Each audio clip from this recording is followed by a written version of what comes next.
Right, let's have a look at our top story today, where negotiations to end Putin's war reach a critical stage as European leaders are poised to give a mammoth donation to Ukraine.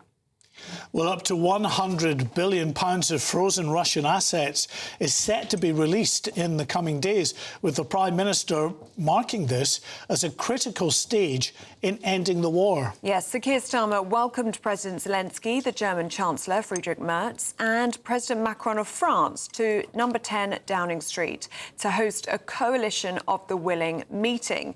He was hopeful that all leaders would provide a deal to help Ukraine with more financial support that would come into force before Christmas.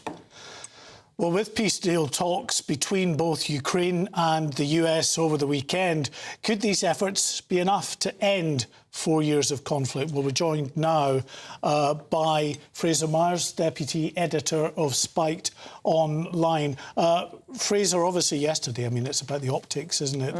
The big bear hug from Sir Keir Starmer on the doorstep of number 10 for President Zelensky. But, I mean, is it going anywhere? It does feel, you know, as if the Europeans in a lot of this have been playing a kind of sidelined role. We've spent the past few weeks looking at, you know, the negotiations really directly between the US and Russia. People will recall last week Putin rejected a deal that was pretty favourable to him, let's face it, because some of the terms that he is demanding, such as that Ukraine give up territory that Russia hasn't even won on the battlefield, for instance, weren't given up, weren't being held to. So there are a lot of red lines that Putin was insisting on. It does feel as if that Ukraine is in the weaker position at the moment, not least because the US has said to Europe, well, this is your problem now. And I'm afraid Europe has really struggled to step up. It simply doesn't really have the military capacity. Perhaps it has the financial capacity, as is being discussed now, if we are talking about this Russian assets proposal to help Ukraine. But really, Europe clearly hasn't done enough. Well, let's get into those frozen Russian assets, because we've been talking about this for years, haven't we? And releasing those. It's believed to be £100 billion worth of frozen Russian assets. But Brussels has always been the blocker.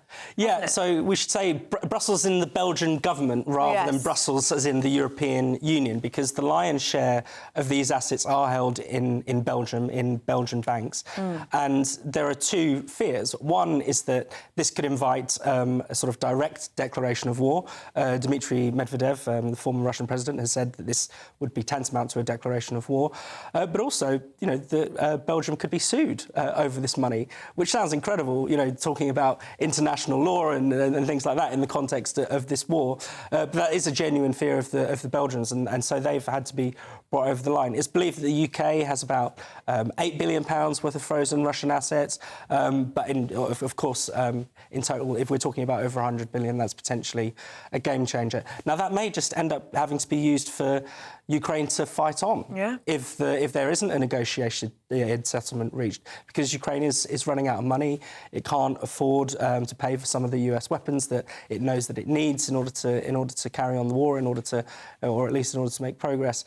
So it could be a potential breakthrough, but it just has come far too late, it seems. Well, I mean, if Sir Keir Starmer is talking here about this money being freed up, presumably they've come to some kind of deal with Belgium to be able to step in should the worst come to the worst and they get themselves embroiled in a situation where they'll have to pay a third of their GDP to Russia. But I guess the other consequences of this, as you mentioned there, is what that does in terms of making Belgium a target, because we've seen in a number of countries in Europe the situation with drone incursions into busy international airports. We've seen in Poland some of the rail network that seems to have been targeted, and the blame is being firmly placed on Russia here. And we have seen Polish and German officials saying we are effectively already directly at war with Russia.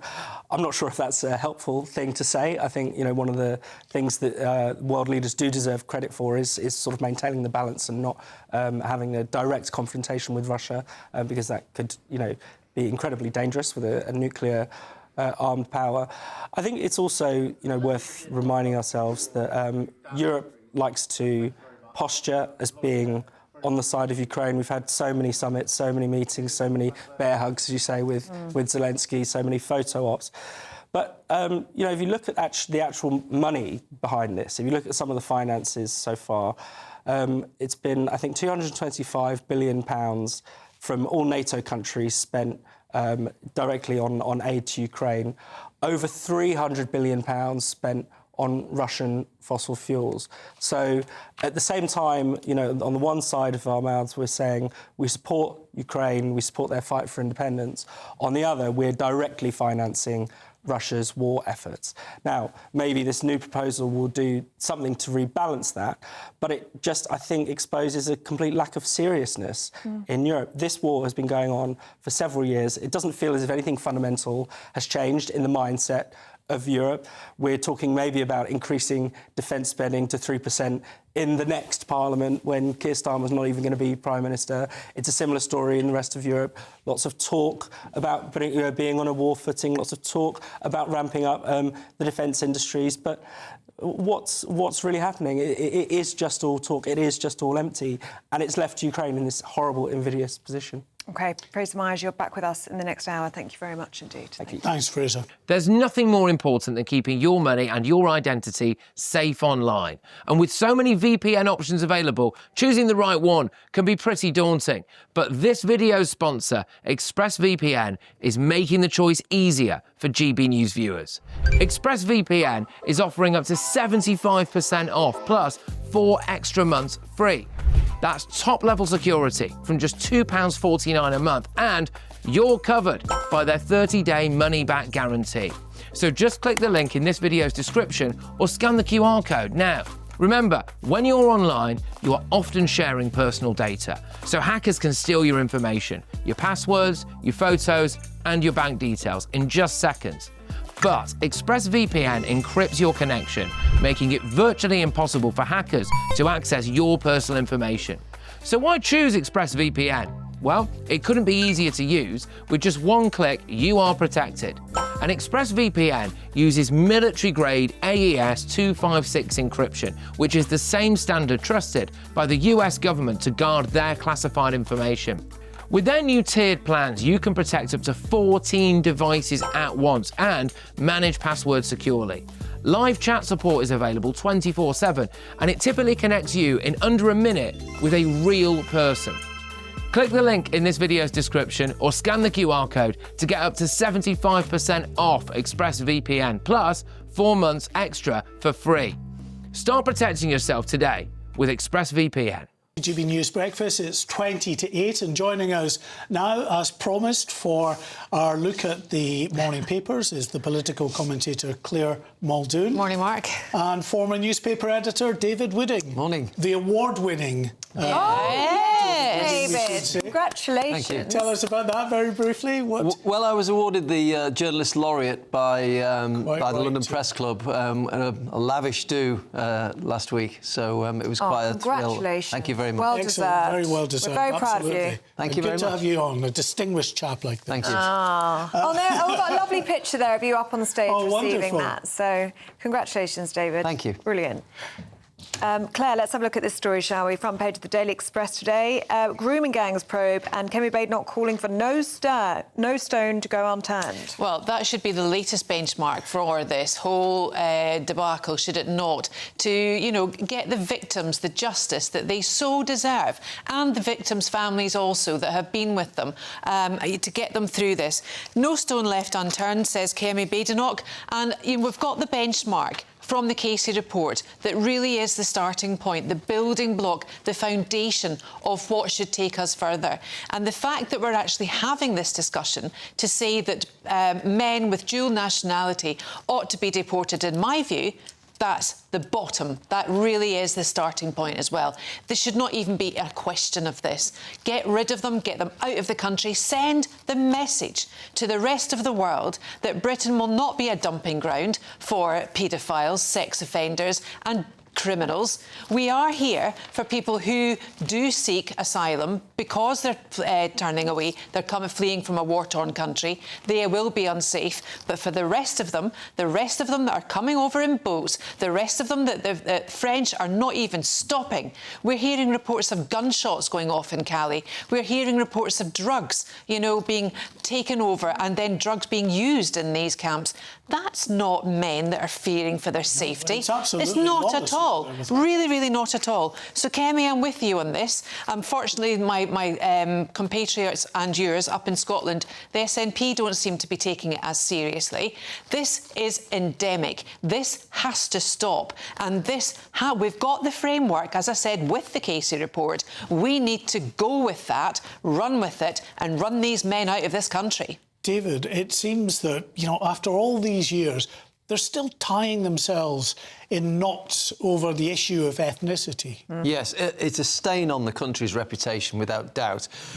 It seems that the government, and perhaps the last government too, were too worried by sensitivities about naming ethnic people or gangs from different cultures, and that stopped them from actually getting to the bottom of this. And even now, they haven't named a chair to run this inquiry. 6 months into this process. I mean, if they can't even find somebody to do this, and I no doubt that's probably done by sensitivities about who's going to do this, who will be... Who's not going to upset one group or the other, yeah. And, of course, the problem Labour have is that they have a large voting cohort among the Asian community who naturally vote Labour. So they're even more worried about upsetting them. And, of course, with everybody leaving them for reform on one side and the Lib Dems and the Greens on the other side. But to politicise something as heinous as this, it makes me sick to the pit of my stomach. These poor girls, absolutely poor girls, have been damaged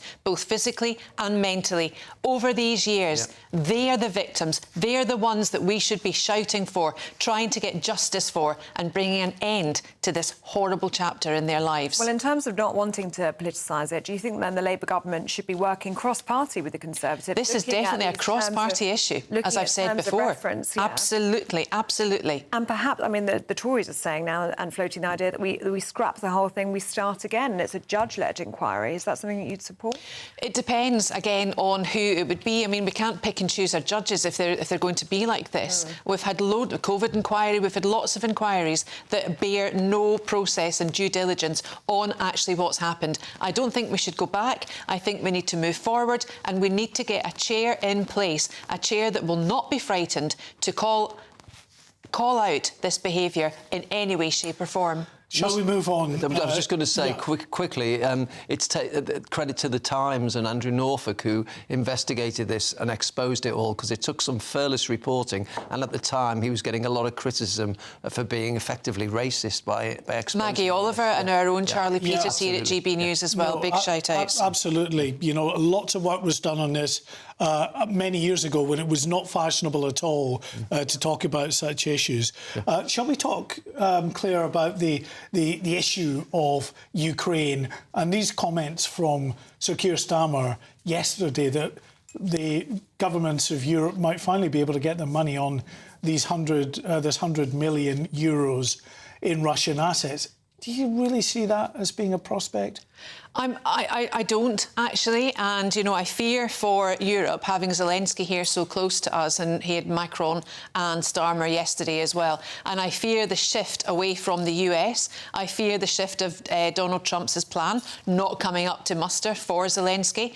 Zelensky is crippling at the moment in terms of economics and his own popularity in the Ukraine. Let's not forget about that, and the missing millions, the missing money that seems to have gone. And whilst Putin is a ceding ground in the Ukraine, he's laughing all the way to the bank, isn't he, really, in terms of lack of soldiers being killed. Putin, as we know, does not care about the Russian people either. But, you know, I can't see an end to this at all. Because that's the thing, David, isn't it? You know, we've given so much money to Ukraine, Actually, that's dwarfed by how much money European countries are giving to Russia directly or indirectly, and still consuming, buying gas, energy, oil and gas. Yeah, absolutely. But what they're talking about here is that there's £100 billion in frozen assets. I think 8 billion of it is in bank accounts. I mean, I've been saying this for some time. Why don't we give that to Ukraine?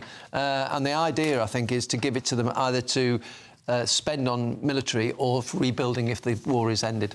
OK, David, Claire, do stay with us. We'll be back.